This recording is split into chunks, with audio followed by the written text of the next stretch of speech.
Hey everyone, welcome to the Queer Cinema Catchup Bandcamp mashup. I like that. Crossover. My name's Dan. I'm Jennifer. I'm Allison. And I'm Joe. And every season on our podcast, Bandcamp, we read a banned book and try to figure out why it was banned. This season, we have read Slaughterhouse-Five, and we just finished reading the book.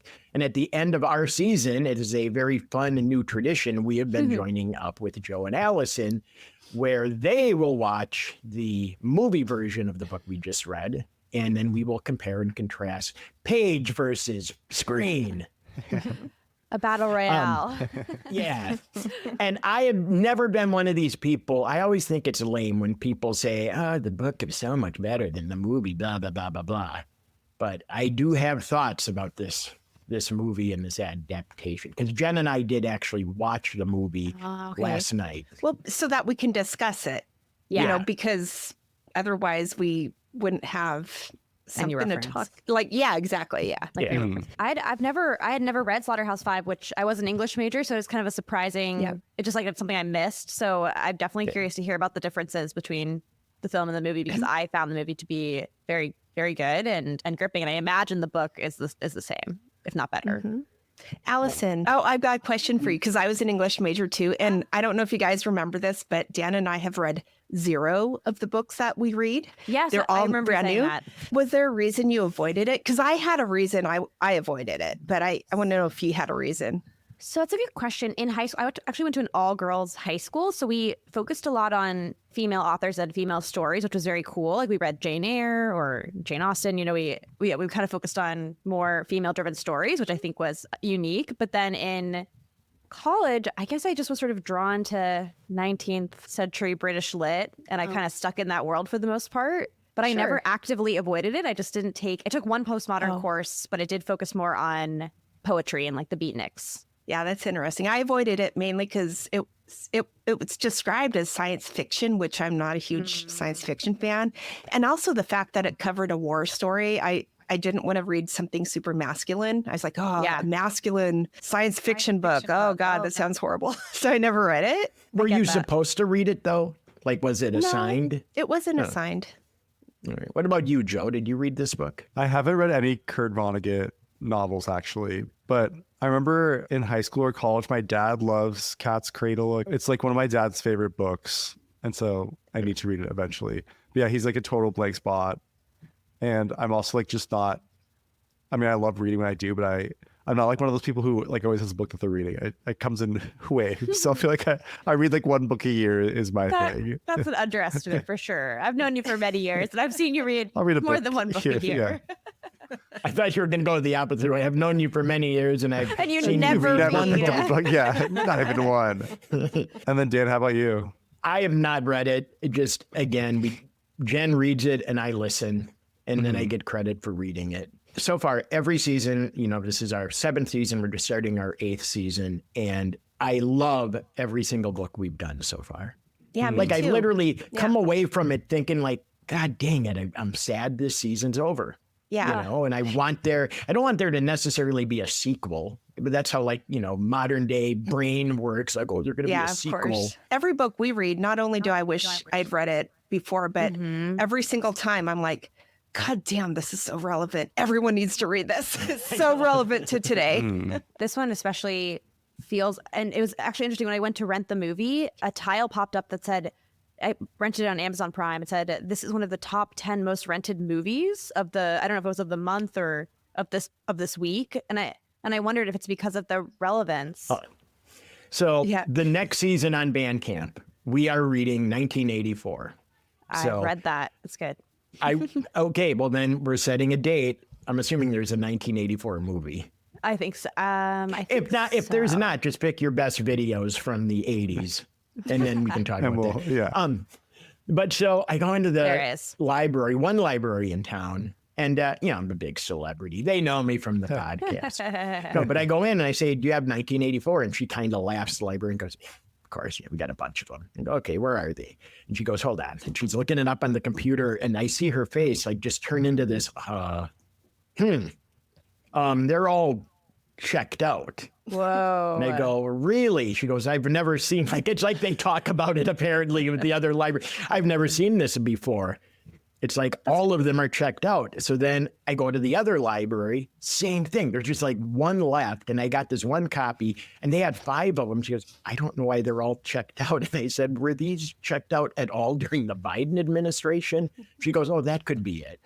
Like That's all of a sudden definitely it. Trump is in and it's like, let's read up on this book about where we're not supposed to believe what we see with our eyes. Yeah. Like that might be the new normal. That's actually kind of inspiring to me that, you know, in a moment of crisis, people will go out and buy a book that might help them feel prepared. Yeah, let's for read the what book. they might See, face. what's the ending of 1984? Is it a positive ending, negative ending? Not quite so positive. So I was visiting. Says a warning. I was visiting my sister like last week in Portland, and I always make a point to go to Powell's bookstore downtown Portland. It's like my favorite bookstore. It's this massive, huge bookstore. I love classic. it. And I went to like the front room where they have like the bestsellers, like the top, like what are the top 20 books currently that people are buying. And I made a note, like I knew we were doing our episode about Slaughterhouse-Five. I was like, it'd be really good to like find the book in the store, but the book is the store is just like so massive. I'm like, I'm not gonna like go out and seek it out. But I'm looking at the bestsellers, and number 5. These are like most of the other books are all like recent releases. Yeah. But Slaughterhouse-Five was like in spot 4 or 5 on this shelf. Like it was like crazy to me. So like people are definitely like, I think just the state of which this country's in right now, people are trying to like read up and the book, for the record, was published in happens. 1969. So that's really, that it's back up on that really is impressive that it's becoming. Stuff doesn't really change. That's the bad part of this. And it's like so many times we've seen the movie before. And it's like we're just starting it all over again. Yeah. And Yeah. it's just like, wow, we're so dumb. We're such a dumb race of people. And I was going to say this at the end, but what you just said is kind of relevant. It's like, I think that's why Vonnegut wrote the book, because he lived through hell on earth. And then he wrote it in 69, which is during the Vietnam War. And he's like, why are we doing hell on earth again? We just did hell on earth. Why do we have to do it all? And it also kind of speaks to like the philosophy in the book of the aliens, the Tralfamadorians, that, you know, the bad times, death, it always returns, and it's all happening all at once, and you have to focus on the good, or else you'll not be able to feel okay with life. Yeah. So it's an interesting thing that he both wrote it as an anti-war statement, and that it also has this sort of like acceptance of evil and death and badness baked into it too. Well, one of the things that is, we'll talk about it as we go on, that is, he has this saying that is a very famous saying that Kurt Vonnegut wrote, which is "so it goes." And it's in like every other page of the book. It's like literally, it's just like every part of the book. And it's basically like, you know, something, something, something, so it goes. Because bad stuff happens, so it goes. What can you do? You know, that kind of thing.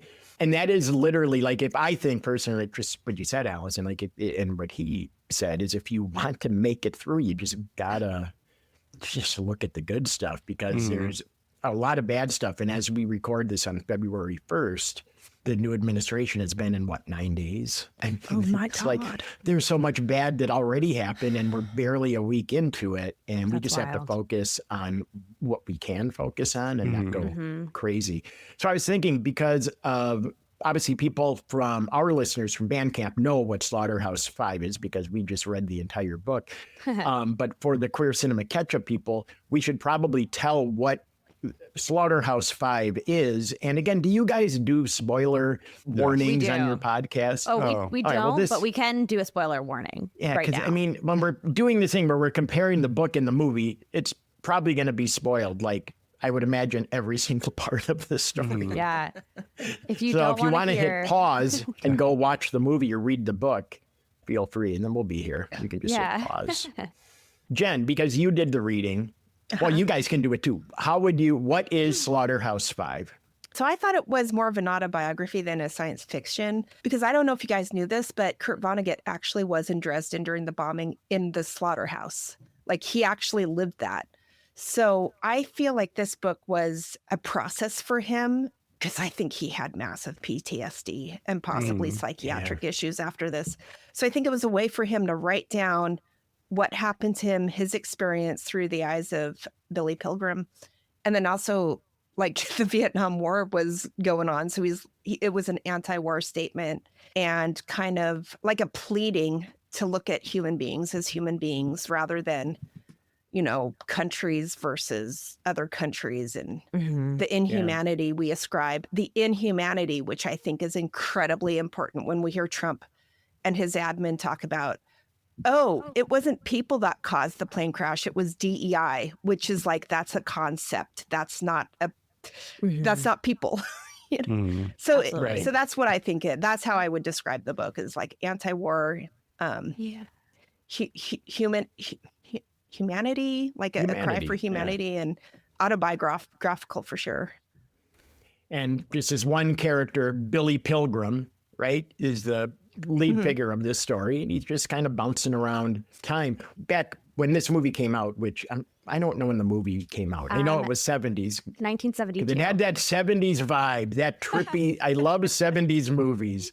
The pacing is always so incredibly laid back, slow, and it's like, I like it when a movie breathes. This movie really breathes in a good way. If I could just give like a quick bio on the movie itself. Slash book, but I have Slaughterhouse-Five came out in 1972. It's directed by George Roy Hill. It's based on Kurt Vonnegut's iconic 1969 novel Slaughterhouse-Five, which is a surreal and anti-war science fiction drama that follows the life of Billy Pilgrim, an optometrist and World War II soldier who becomes unstuck in time. After being captured by the Germans during the war, Billy experiences fragmented time travel, jumping between moments in his life, from the bombing of Dresden to his captivity in a POW camp to his later years in the United States, where he's seemingly abducted by aliens to live in a zoo. What a wild description. Heard it a billion times before. Yeah. That old story. Yeah, Jen, just what you're talking to about why you avoided reading it for so long is just because it seems like it's going to be this really like masculine, like war novel. Even like the title Slaughterhouse-Five, I also kind of had like an aversion to this. I was like, wow, this feels like it's going to be a really aggressive movie. And there's definitely elements of violence, but yeah, you really feel like it's someone going through using like a metaphor parable for like what they experienced in terms of like PTSD. Yeah, that's what I was going to say. Like Jen's point, I mean, there are aliens in the book, so there's like a science fiction component and then the time travel, of course. But I sort of agree that I do think it's more about a meditation on a personal experience and a way to understand what war can do to you and other trauma can do to you psychologically, because my understanding of PTSD is it's very driven by flashback and your body feels like it's stuck in another time back when you experienced the trauma and you were not able to, I don't know, I read this book, The Body Keeps a Score, and the idea was like if you experience something traumatic and you were sort of unable to fight or flee or do one of the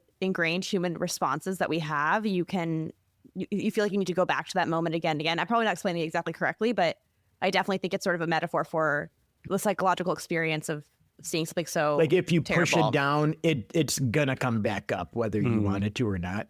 Yeah, it's gonna like fracture and fragment your experience of the present, which is what this book is all about. Like Billy Pilgrim can't live in his present life. In fact, he's come to learn that via the aliens that perhaps there is no present moment at all, but the truer life is to kind of bounce between all these different timelines. I know that watching the movie, we didn't it would be hard to even guess that it is a science fiction movie.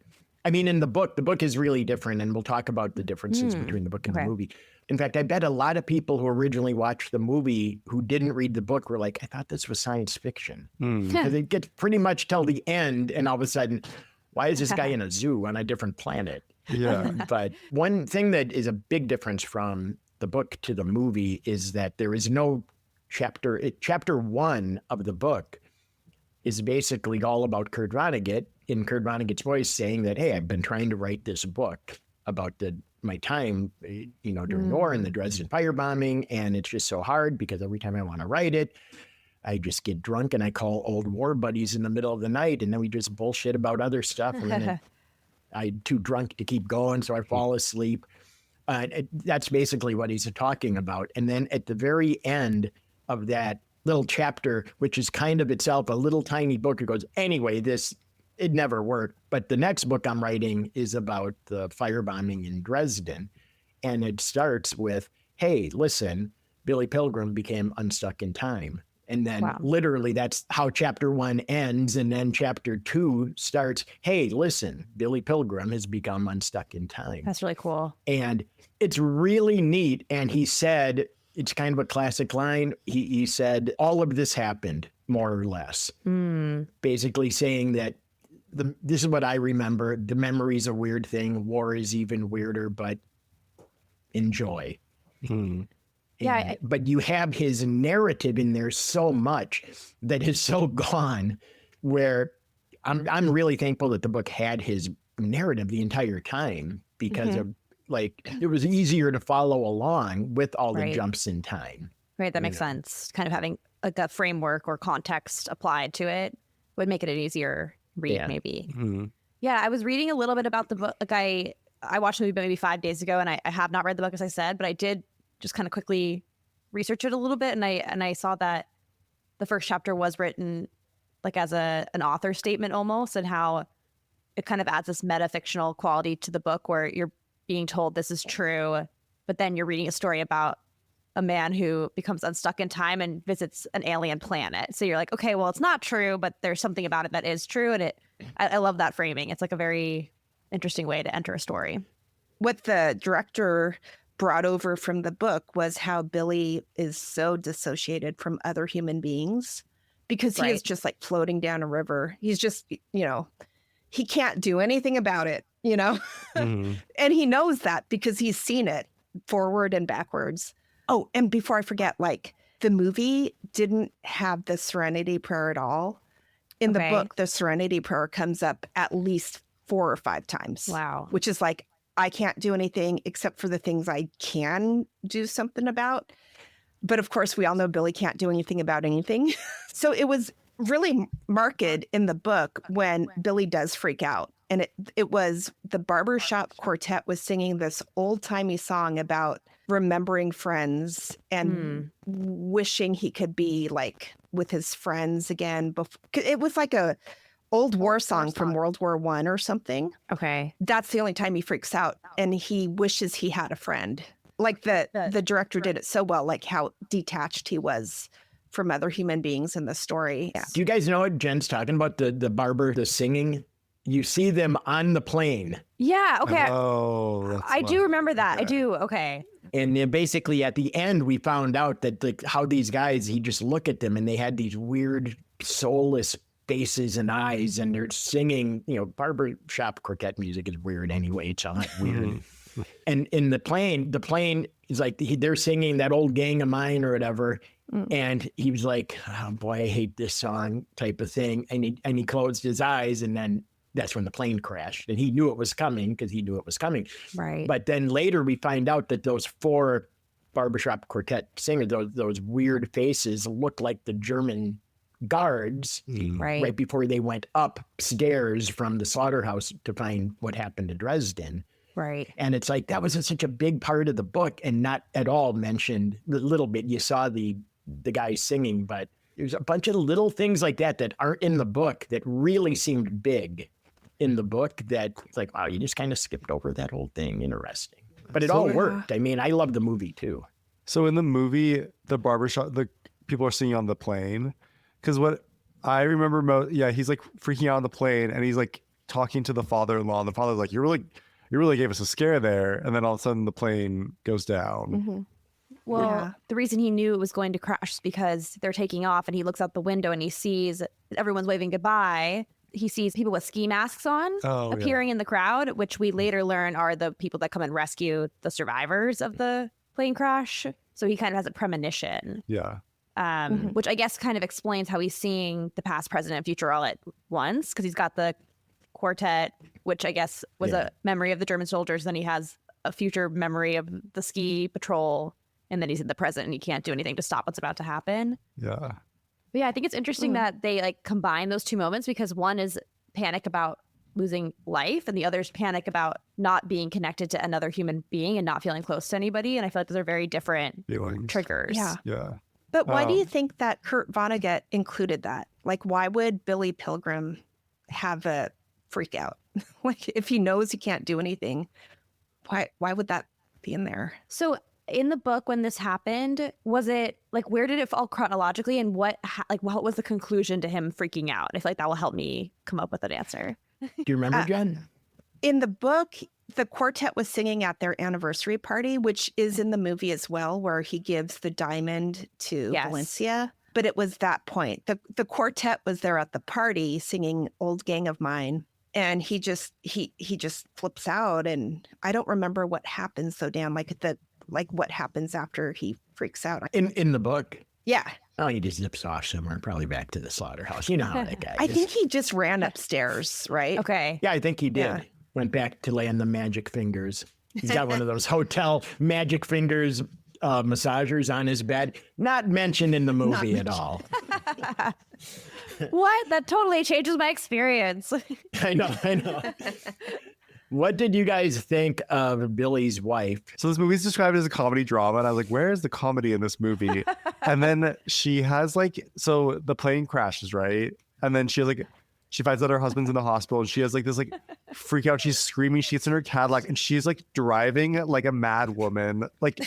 And those big Cadillacs too, they just are so they're just so dramatic, and it kind of reminded me of a John Waters movie, just it's so bizarre, just remind me of that. Comedic. And she's driving through, and she's slamming into all these people, and she is reversing and slams into another car, and she just is making everything worse. It was this really funny moment. It's really funny. I was like, this is hilarious, but then it leads to this really tragic end to her. So I was like, what? It kind of alarmed me. So I love that scene, but then when it leads up to him, it's but then it's played for a comedic beat in a way. She is put on a stretcher, and she's wheeled past her husband, who's also in a stretcher in the hospital. So I was like, and then she dies. That was wild. Of carbon monoxide poisoning, because she knocked the muffler off her car because she's driving like a maniac. And I was watching the movie going, this is right out of the Blues Brothers or something. Yeah. It's I thought the same thing. It's watching a movie, I thought, it's not really science fiction and it's not really comedy. Although that's funny. That's some funny stuff. Yeah. At one point, two guys are talking in the middle of the road. What happened? Well, this crazy woman. And then she comes again. Here she comes again. And then she's coming back over the hill. That did make me laugh. And I mean, there's spoilers all over the place, because during the book, Kurt Vonnegut is, like we said, narrating. So the first time you see Paul Lazario, which is this terrible a-hole soldier from Chicago, from Cicero, Illinois, when you first that character's introduced, he talks about how he killed a dog or something. Oh, geez. And he goes, Kurt Vonnegut goes, and then he threatens someone else. He threatens whoever he threatens everybody. Yeah, he threatens everyone.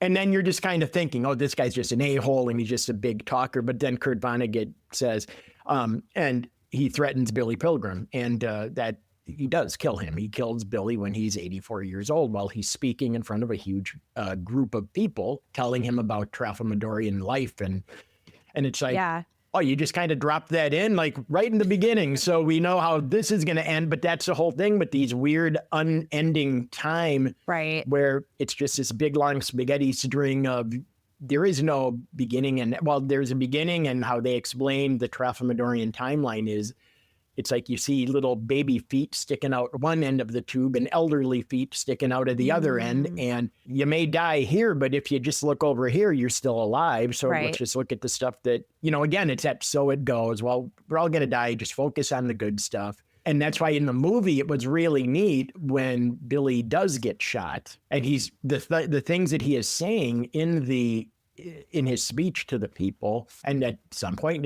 we all die. And he says, if you think death is a terrible thing, you've not understood a word I've said. So that's, I think, his last thing he said before he dies. Focus on the good. One character was not in the book or in the movie that was really surprising. It's a very important character. Who? A sci-fi writer named Kilgore Trout. Oh, I was just reading, good name. And Kilgore Trout. Yeah, he appears in a bunch of the novels. Kilgore Trout is I guess a stand-in for Kurt Vonnegut, but he puts him in a lot of his books. And it's basically, he's this science fiction writer who's really great, except he's a terrible writer. And he has all these books published. No one's ever heard of them. So he ends up writing in the back of porno magazines. And Like that's the only place. Like, Oh my gosh. and he lives in Ilium, which is Billy's hometown, but he doesn't know it. But he's like Billy's favorite author. And one day, he's driving around and he pulls around like the back of the newspaper office or whatever, the local paper, and he just like doing a U-turn or something, and he goes, "Who's that old guy over there?" And there's some old guy yelling at the newspaper delivery kids. He goes, "That guy looks like Kilgore Trout." And then it turns out that is Kilgore Trout. He is noted sci-fi writer that nobody knows about, and he manages the newspaper delivery kids, and he is such an asshole. So, but funny, like not a mean guy, just like a curmudgeonly, like, yeah, he's Kurt Vonnegut. He's just this guy who is, and I then love they that. end up, and he goes, are you Kilgore Trout? He goes, yeah, the science fiction writer. And he goes, what? And he goes, I'm like one of your biggest fans. He goes, I have fans? Oh. And then he goes, yeah. He goes, and has anyone, I've written you letters. He goes, there's only one other person who's ever written me a letter. And that was the guy who you see briefly in the movie who was in the hospital bed next to him when Billy's mom came to visit. Yeah, I don't know if you guys picked that up, but the guy who was talking to Billy's mom in the movie in the hospital yes. was reading a book by Kilgore Trout called The Gutless Wonder. Oh. Okay, I was trying to figure out what that I book didn't was. catch that. Yeah, Oh, that's classic. it's really The funny. Gutless Wonder is that kid he was making fun of at the newspaper. Yeah, Because some 16-year-old kid said, F you, I'm not doing this job anymore. I want more money. He goes, what are you, a gutless wonder? And he's like getting mad because he knows that if you don't do it, I got to do it. And I'm 70 or whatever. Oh my God, that's so funny. That Yeah. was the scene in the movie I thought was the strongest like anti-war moment, because the writer in the hospital bed next to Billy Pilgrim is talking about how he's going to write a book and kind of give his hot take on what went wrong during World War II. What were the things that each country did that we should criticize and look at through a terrible lens. And he mentions Dresden, and Billy. Well, first of all, he was complaining because Billy was out of it and mumbling to himself, and he didn't want to share a room with him. But then he starts saying, "I was there. I was there."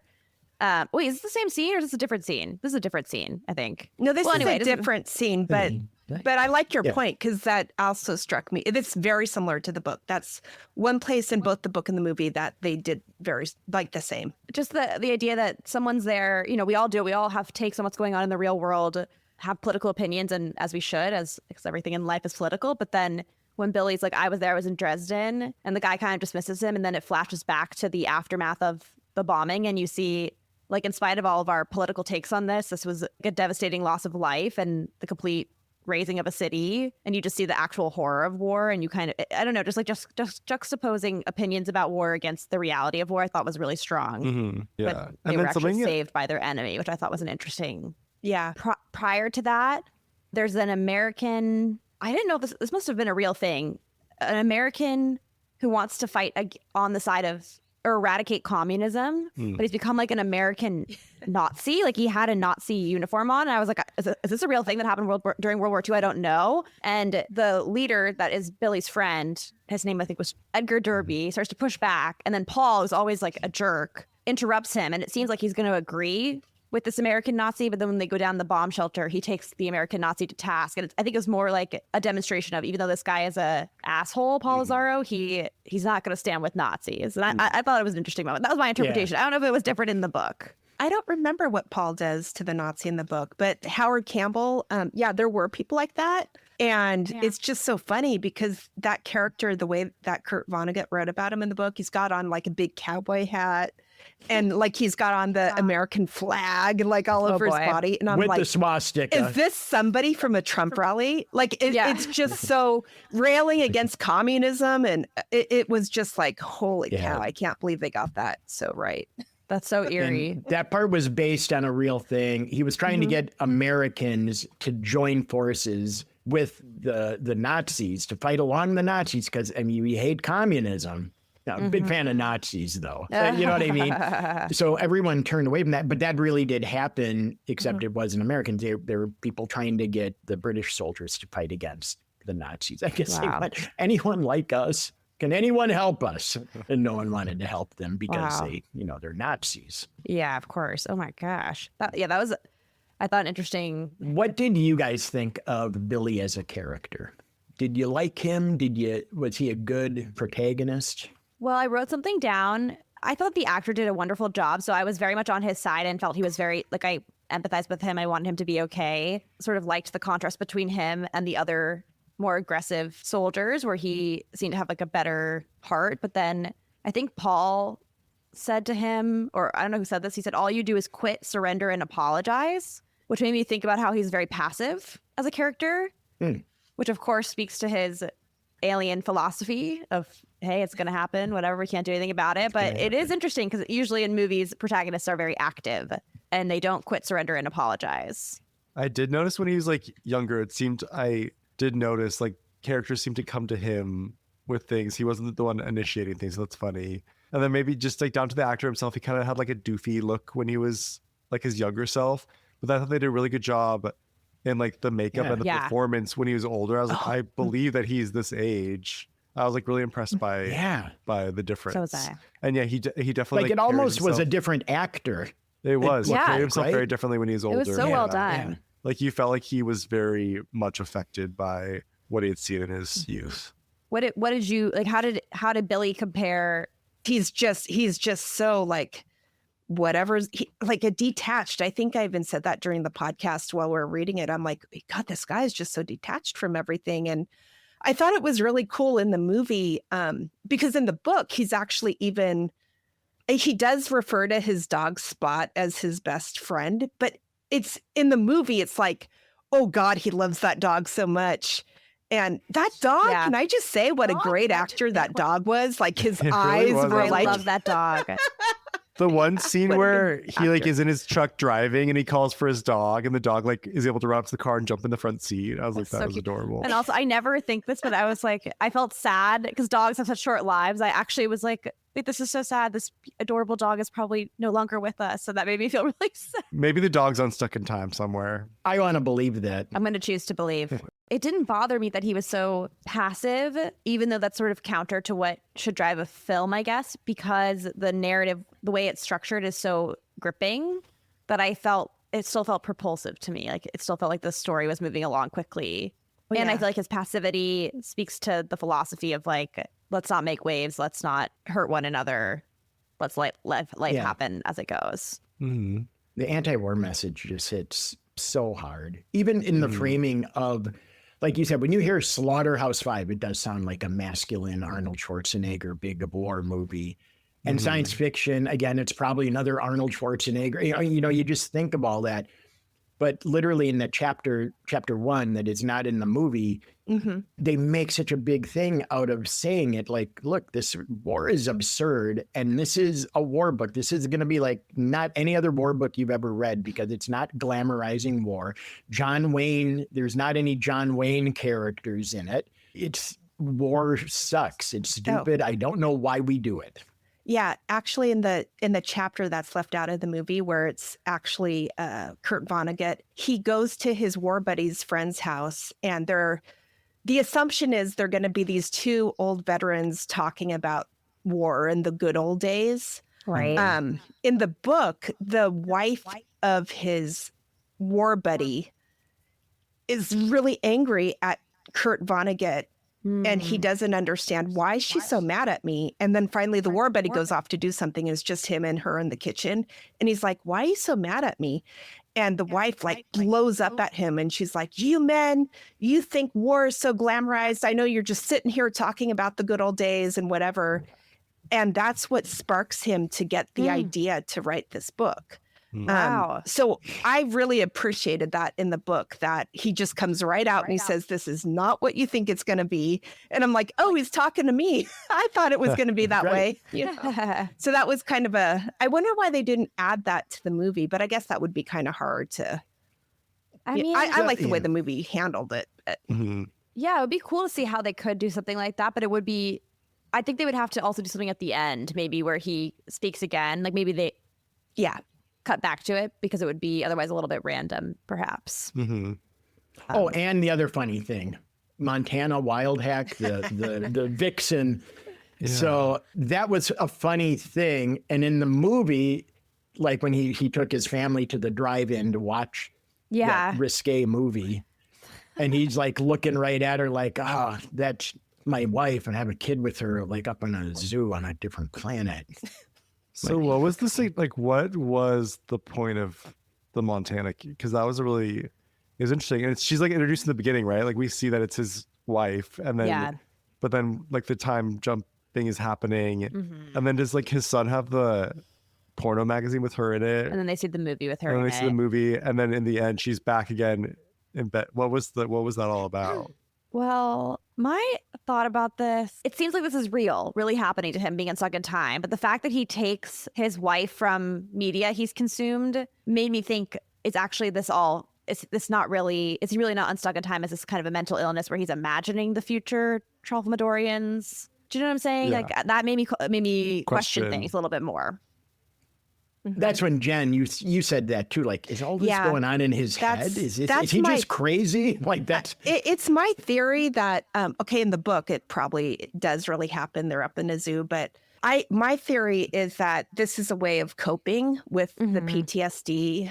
Because if Billy was, while he was a young man, like in the movie, if his father figure, Edgar Derby, gets shot in front of him, and you think about how after the war he was so detached from the actual people in his life. Like, remember the wife brought home their newborn and he's like more interested in the dog doing tricks. Yeah. He's like, he can't process the grief and the utter horror that he saw. So he makes up this place where he's married to Montana wild hack, and they make love up there on a different planet, like it's just his way of dealing. For the Sidori, the Tralfamadorians set up this zoo because they're bored up there. So they get a human and they put him in the zoo. So he's there for a while. And they really got all the furniture from Sears and Roebuck, which is so funny to me. But anyway, so he's there. And then all of a sudden one day, this naked Hollywood starlet pops up and you hear the crowd that you can't see start to cheer. Okay, you guys mate. Like the Tralfamadorians just thought, let's bring in a panda for this other panda. Let's see if we can get them a mate or something. That'll be fun. That'll be good for ticket sales. Like that's literally all she was there for.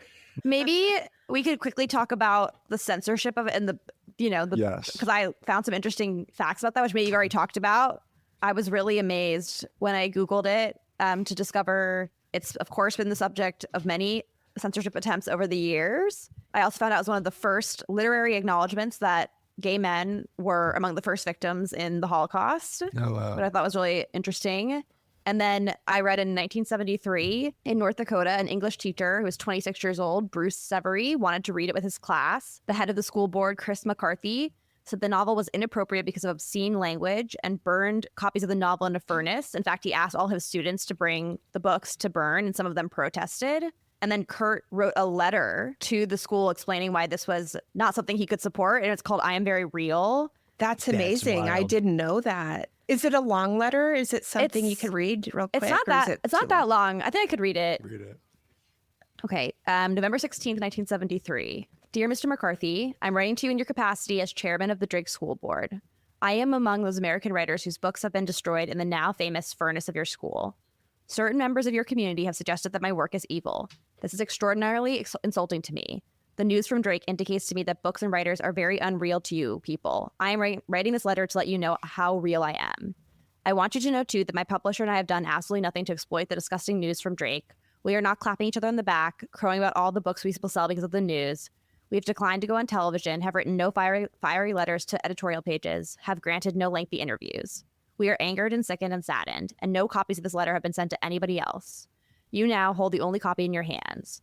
It is a strictly private letter from me to the people of Drake, who have done so much damage to my reputation in the eyes of their children and then the eyes of the world. Do you have the courage and ordinary decency to show this letter to the people, or will it too be consigned to the fires of your furnace? I gather from what I read in the papers and hear on television that you imagine me and some other writers too as being sort of rat-like people who enjoy making money from poisoning the minds of young people. I'm in fact a large, strong person, 51 years old, who did a lot of farm work as a boy, who is good with tools. I have raised 6 children, 3 of my own and 3 adopted. They have all turned out well. 2 of them are farmers. I am a combat infantry veteran from World War II and hold a Purple Heart. I have earned whatever I own by hard work. I've never been arrested or sued for anything. I am so much trusted with young people and by young people that I have served in the faculties at the University of Iowa, Harvard, and the City College of New York. Every year, I receive at least a dozen invitations to be commencement speaker at colleges and high schools. My books are probably more widely used in schools than those of any other living American fiction writer. If you were to bother to read my books to behave as educated persons would, you would learn that they are not sexy and do not argue in favor of wildness of any kind. They beg that people be kinder and more responsible than they often are. It is true that some of the characters speak coarsely. That is because people speak coarsely in real life, especially soldiers and hardworking men speak coarsely, and even our most sheltered children know that. And we all know, too, that those words really don't damage children much. They didn't damage us when we were young. It was evil deeds and lying that hurt us. After I said all of this, wow. I am you are still ready to respond in effect. Yes, but it still remains our right and our responsibility to decide what books our children are going to be made to read in our community. This is surely so. But it is also true that if you exercise that right and fulfill that responsibility in an ignorant, harsh, un-American manner, that people are then entitled to call you bad citizens and fools. Even your own children are entitled to call you that. I read in the newspaper that your community is mystified by the outcry from all over the country about what you have done. Well, if you discovered that Drake is a part of American civilization and your fellow Americans can't stand it that you have behaved in such an uncivilized way, perhaps you will learn from this that books are sacred to free men for very good reasons, and that wars have been fought against nations which hate books and burn them. If you are an American, you must allow all ideas to circulate freely in your community, not merely your own.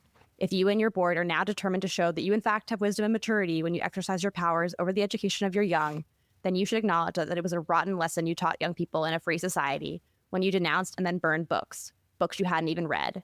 You should also resolve to expose your children to all sorts of opinions and information, or in order that they will be better equipped to make decisions and to survive. Again, you've insulted me, and I am a good citizen, and I am very real. Kurt Vonnegut. Whoa. Oh, man. Shit. Wow. That is beautiful. It was a little longer than I remember, but I was like, it's so important. We need to share it out loud. Yeah, thank you. Thanks for reading that. I mean, lies and evil deeds, right? Right. Jeez. Yep. And how that hurts people more than reading a bad word on a page ever could. What drives me nuts is many of the people like Moms for Liberty who want to ban these books, it's very clear that they've never read the books. Right. Mm-hmm. Because again, maybe Slaughterhouse-Five or maybe Huckleberry Finn, because there's a lot of, racism and like, fine, there's stuff that happens in all of these books that also happened in our real world. But so, okay, maybe there's a question there. But then when you look at, Antango Makes Three, a little kid's book about two gay penguins having a son, and it's like, well, did you read that? I mean, you don't even have to read it really to like, how is that like? I know.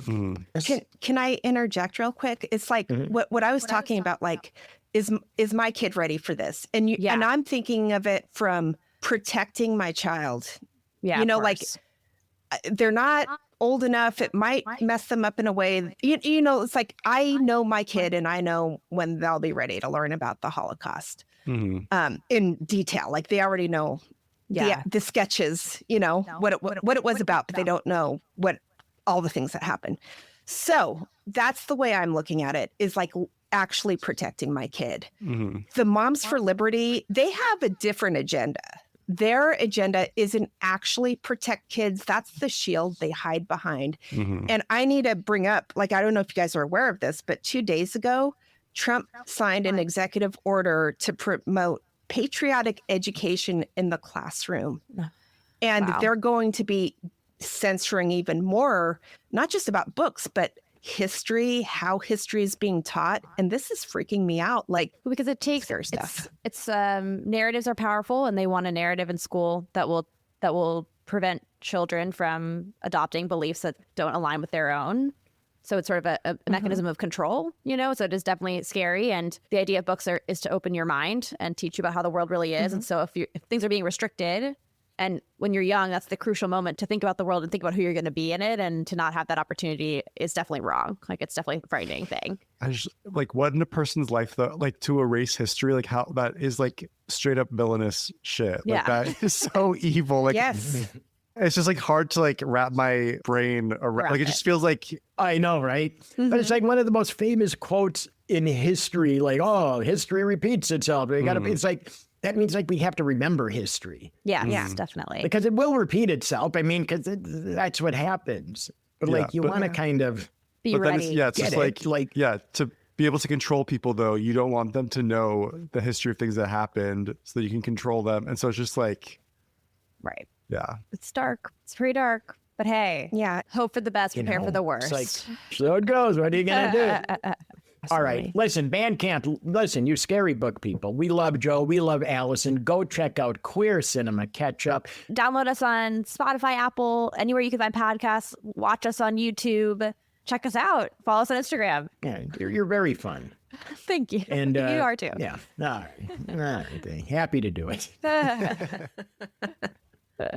And everyone should go and please get ready for the next season of Bandcamp. There will be soon, as we've discussed, they'll be soon reading 1984, which I have read, and it's an excellent book. So you should absolutely tune in. We've got 7 seasons now. All the books that we read are banned. We read them out loud chapter by chapter. So whether you've read them or not, you can, experience them for the first time or come along for a second tour. Dan and I comment on it as we go. So it's not just a straight reading. And we try to have fun with it. So I hope all of your listeners come and check us out. And I hope all the scary book people, our listeners, go and check you guys out. This has been really fun. I agree. Thanks so much. And you, everyone have a guys. great night.